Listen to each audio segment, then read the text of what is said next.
삼성전자의 차세대 스마트폰 갤럭시 S23의 가격이 착하지 않을 걸로 보입니다. 부품값이 올라서 더는 가격 동결이 어려워진 건데 이 대신 아예 고성능으로 승부를 볼 거란 예상이 나오고 있습니다. 산업부 정재용 기자와 이야기 나눠봅니다. 정 기자, 갤럭시 S23 출시가 언제입니까? 지금 현재로서는 2월 첫째 주 출시가 좀 유력한 상황이고요. 그러니까 2월 첫째 주에 공개, 언팩 행사를 그때 하는 것으로 보이는데 사전 예약 기간을 좀 한 일주일 넘게 가지고 나서 2월 중순쯤에 이제 출시를 할 것으로 보입니다. 이 출시를 2달 정도 앞둔 건데 출시를 2달 앞두고 가격 정책에서 굉장히 삼성전자 내부에서 고심을 많이 하고 있는 것으로 좀 보입니다. 올해 초에 이제 공개가 된 갤럭시 S22나 그리고 이제 8월 달에 출시가 된 갤럭시 폴드 시리즈 4세대 폴더블 폰 시리즈에서는 가격을 좀 동결하는 전략을 썼습니다. 그러니까 좀 부품값이 좀 올랐더라도 많이 판매량을 늘리기 위해서 가격을 좀 착하게 만든 건데 사실 올해 그러니까 내년에 출시될 23에서는 좀 그렇지 못할 가능성이 현재로서는 좀 큽니다. 따라서 한 가격을 전작 대비해서 한 5%에서 10% 정도 올리는 방안도 좀 검토를 하고 있는데 이게 좀 대충 얼마가 될 것이냐 보면은 올해 출시된 이제 갤럭시 S22 울트라 모델 같은 경우에는 최고 사양 모델 512GB 메모리를 탑재한 모델 같은 경우에는 155만 1,000원이었거든요. 그러니까 5%를 올리면 한 162만 원, 10%를 올리면 170만 원이 넘게 됩니다. 이게 플래그십이 아무리 플래그십이라고 해도 170만 원 돈을 쉽게 쓰기는 좀 힘들잖아요. 좀 그런 가격대가 된다고 보면 되고요. 사실 이제 그동안에는 이제 개별 제품 하나의 수익을 내기보다는 아까 말씀드린 대로 좀 많은 판매량을 노려서 좀 점유율을 올리자는 논리가 올해 삼성전자 무선사 사업부의 어떤 전략이었다면은 좀 이게 4세대 폴더블 폰까지는 좀 먹혔었거든요. 그러니까 4세대 올해 공개된 폴더블 폰 시리즈가 그래 초반 흥행에는 꽤나 성공했었기 때문에 좀 먹혔었는데 사실은 폴더블 시리즈 같은 경우에는 삼성전자가 사실상 중국 시장을 제외하고는 독식을 하고 있는 시장이기 때문에 점유율을 빨리 아무도 경쟁자가 없을 때 굳히는 게 좀 주요했거든요. 하지만 이런 전략이 더 이상 먹히지 않을 것 같다는 전망입니다. 네, 170만 원이라고 하니까 상당히 좀 놀랄만한 가격이긴 한데 어쨌거나 요즘은 이 경쟁력이 사실은 좀 저가 제품들이 경쟁력 있는 제품들이 많이 나오기 때문에 이제는 좀 양보다는 질로 승부하는 게 어쨌거나 좀 유리해 보이긴 하는 것 같아요.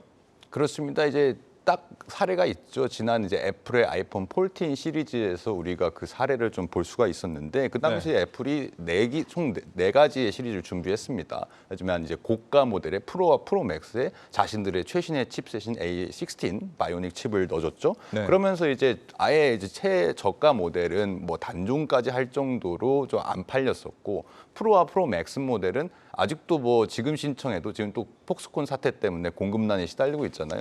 받는 데까지 한 달 정도 걸린다고 하는데 그 정도로까지 인기가 좀 있었다는 거죠. 그러니까 고가 모델 위주로 전략을 쓴 애플 같은 경우에는 지금 4분기에 점유율이 24.6%를 좀 기록을 해가지고 삼성전자를 제치고 점유율 면에서도 1위를 지금 달성할 거라는 전망이 좀 나오고 있는 상태입니다.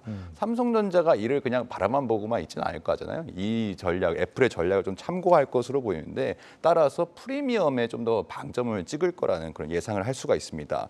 스마트폰 전체 시장은 사실 침체기가 맞지만 이 고가 고성능 모델 위주로는 오히려 좀 판매량이 늘거나 그러니까 오히려 그러니까 저가 스마트폰보다는 이 성장률이 떨어지는 추세가 좀 덜한 그런 것들이 좀 보이거든요. 가장 최근 데이터를 좀 보면은 이제 동남아 시장에서도 전체 스마트폰 출하량이 지난해 같은 기간보다 한 10% 정도 감소했는데 $400 이상의 모델, 그러니까 우리 돈으로 한 50만 원, 60만 원 정도 이상의 모델에서는 오히려 이제 전년 동기 대비보다 29% 정도 판매량이 늘었다는 그런 데이터도 있습니다. 예, 그렇군요. 지금 아이폰 최상위 모델은 가격이 얼마나 되죠, 보통? 그것도 한 170만 원 정도 됩니다. 비슷한 수준으로 맞춰지는 거군요, 이번에 나온다면. 그런데 이번에 이제 가격 인상을 결정한 이유가 부품값이 많이 올라서다라고 했는데 어떤 부품이 그렇게 오른 거예요? 우리가 이제 스마트폰의 CPU라고 할 수 있는 애플리케이션 프로세서 AP라고 하잖아요. 엑시노스 때문에 삼성이 굉장히 좀 수난을 겪고 있다 이런 스마트폰의 두뇌 역할을 그렇습니다. 하는. AP 가격이 좀 많이 올랐습니다. 이거는 이제 공식적인 삼성전자의 분기 보고서에 명시가 좀 돼 있는데,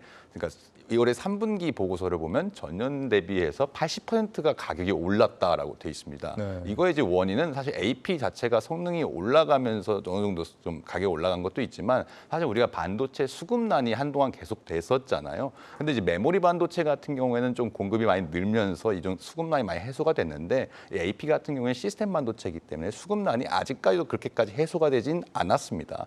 여기에 또 카메라 모듈 가격도 분기 보고서에 나온 거는 10% 정도 올랐다라고 좀 돼 있거든요. 그러니까 삼성전자 같은 경우에도 스마트폰을 만들 때 또 올해 내년에 좀 문제가 되는 건 뭐냐면 그동안 올해 나왔던 S22 시리즈에는 자체 이제 시스템 반도체 AP인 이제 엑시노스를 좀 섞어서 썼습니다. 뭐 네. 글로벌 시장에는 뭘 넣고 우리나라 시장에 뭘 넣고 이런 식으로 좀 제품 믹스 전략을 좀 사용을 했는데 내년 거에는 퀄컴의 칩셋이 거의 대부분이 들어갈 거라는 게 지금 좀 지배적인 시각이거든요. 예. 그러니까 외부 제품을 더 많이 쓴다는 건 그만큼 비용 증가 요인이 좀 더 많다는 요인이잖아요. 그렇기 때문에 좀 더 원가 절감에서 힘든 부분이 생길 수밖에 없다라고 좀 볼 수가 있겠습니다. 여기 이제 갤럭시 S23에는 뭐 당연히 업그레이드를 또 다른 부분에 시켜야 하잖아요. 지금 좀 이역 화소 이미 센서가 들어가냐 아니냐 좀 전망이 좀 엇갈리는데 원래대로라면 들어가야 하는 게 맞고 또 디스플레이도 좀 성능이 강화가 되고 여기에 또 새로운 강화유리까지 적용이 된다는 좀 측면이 있습니다. 그렇게 되면 모든 것이 단가가 올라가 버리는 그런 상황이 좀 나오죠.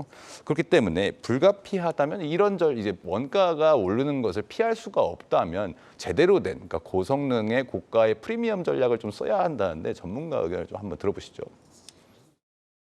제조 원가가 커지고 제조사들 입장에서는 운영 비용도 커질 수밖에 없는 상황이거든요. 뭐 저가의 제품을 많이 판매하는 것보다는 고가의 고성능 제품을 조금 덜 판매하더라도 고가와 고성능 제품을 판매함으로써 차라리 수익성 가지고 가자라고 하는 좀 전략적인 측면이 좀 전체적으로 이제 우세한 것 같아요.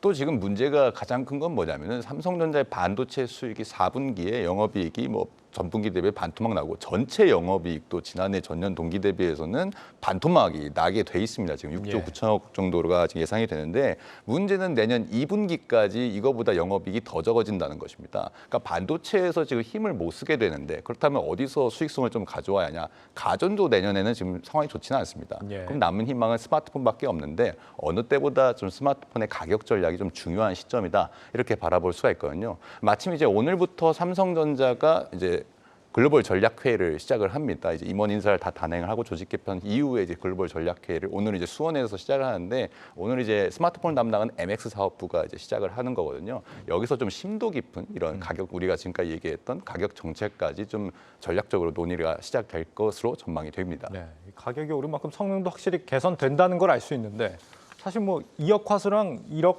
화소랑 뭐 차이를 일반인들이 구분할 수가 있습니까? 뭐 이제 사진을 많이 찍으시면 구분을 할 수도 있겠죠. 네, 뭐 사실은 이제는 좀 하드웨어로만 승부를 보는 시대는 좀 지난 게 아닌지 좀 플러스 알파가 고민돼야 하는 그런 시점이 아닌가 싶네요. 정재훈 기자였습니다.